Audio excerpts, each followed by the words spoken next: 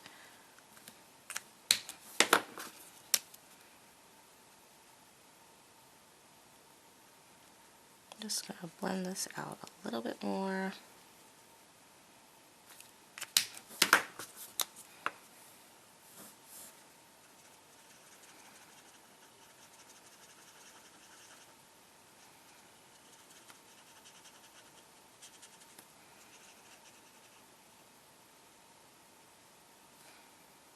And taking the same colors, I am going to go over her areas I forgot, which are her ears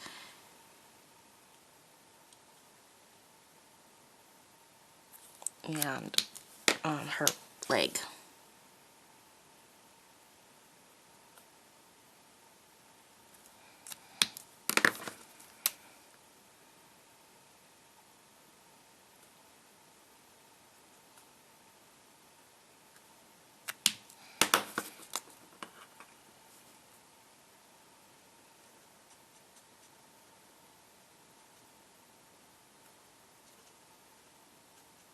And finally, I sometimes forget this, but it's time for her eyebrows. So I'm going to take W3 and 1 and color her eyes.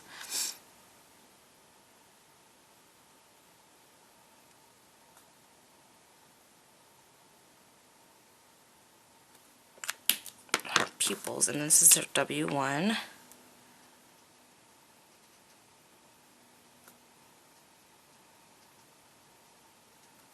And then I usually take a Sharpie, like one of the Sharpie white paint pens. This is white extra fine point, and I just add a little bit of reflection in her, I guess that's what it's called, a reflection in her eye.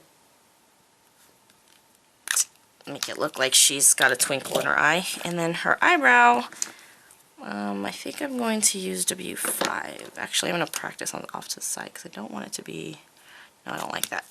I don't want her eyebrows to be too dark. That would just look so silly. So there you have it. That is my Pixie image from Some Odd Girl in vintage black and white. Ooh, I forgot a little piece. This is her back. There you go. And I hope you guys like my tutorial today. Please leave a comment below. Let me know what you think. And here is the finished product on a card. And this sentiment is from, before I forget to tell you, it is from this stamp set. It's from a clear stamp set, Puppy Love. And it looks like this. Best friends always. So, again, this is Pixie from Some Odd Girl. It's a digital stamp. You can find that at the Some Odd Girl stamp store. SomeOddGirl.com. If you want to know more about this project, please visit my blog at joeboogie.typepad.com. Thank you so much for watching and hanging out with me. I hope you guys like it, and see you next time. Thanks. Bye.